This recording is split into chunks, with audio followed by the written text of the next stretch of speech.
to the number 3 cylinder, I'm going to go ahead and take this cap off of the coil on this side too, because it looks like I should be able to get to it then. This side, the outboard one, is going to be number 4 cylinder. Let's get that wire off. Supposed to twist them and Alright, I got the wire off the coil and I got the wire off the spark plug. Let's go ahead and do my trick. Try and get the last spark plug out. This is number 3 cylinder.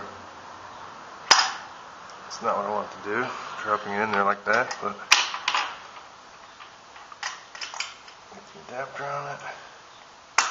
It's in there. This little rubber guard here is in the way. Put the socket on it now.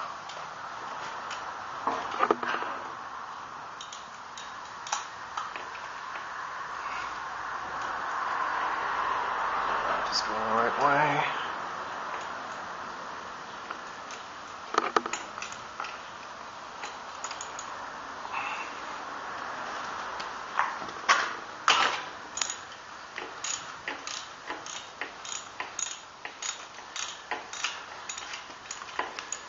Really tight spaces is hard to work with because as the spark plug comes up, you start losing clearance between the tools. So I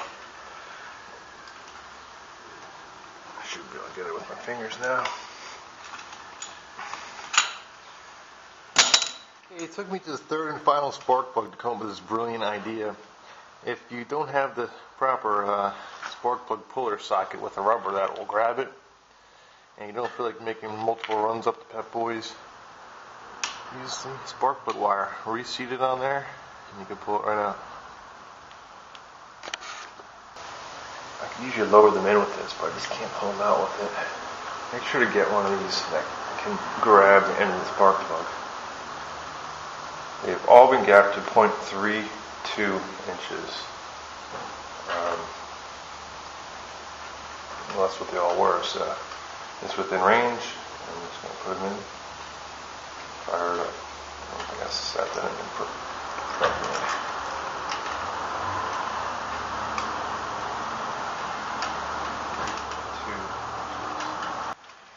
This wire here is a little bit longer, so you would think it would go in the furthest hole, but it doesn't.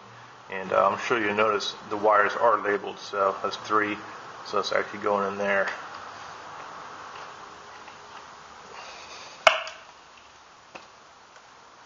Number 4 is going out here. Don't forget to hook up the coil wire. Gonna re-secure this little rubber strap. It keeps everything tidy. That's all it does. Alright, everything's secure.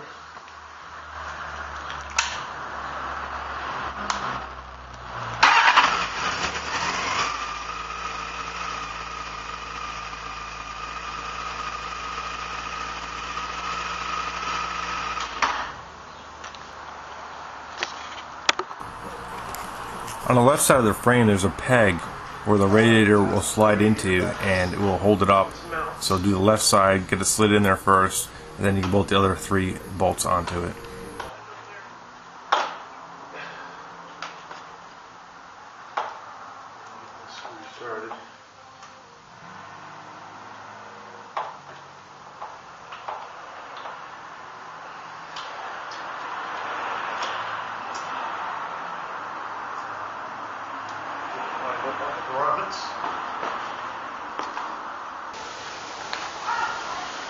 Okay, it's secure, and like I said, there's a peg on the left side where the radiator mounts to, so not having a screw in it isn't really crucial, but I'm going to put it in there anyways.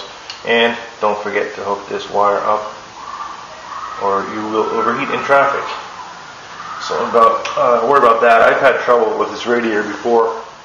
The fan was actually bent, and it was touching the radiator itself. So if you're ever idling in traffic and you get a red light on your instrument and it's overheating, shut it off obviously, but then when you pull over, turn a key on and see if your fan is running. If your fan is not running, there's your problem. And it's probably more or less the wire came off or the fan is bent and it's not being able to turn.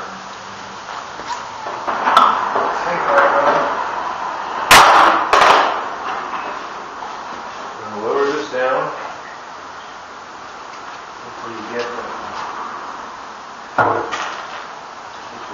flange is seated against the little rubber pegs.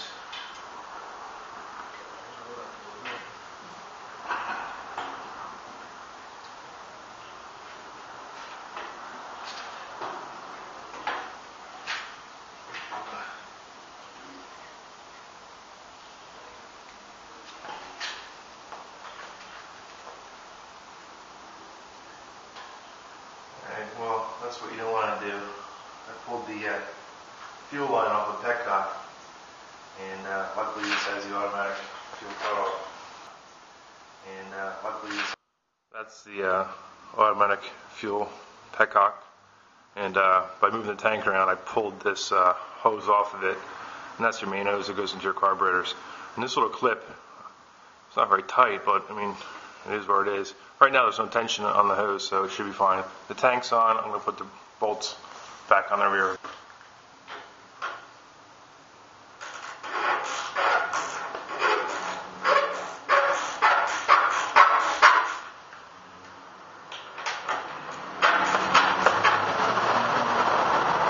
I'm going to work that through so you get the nut on the other side.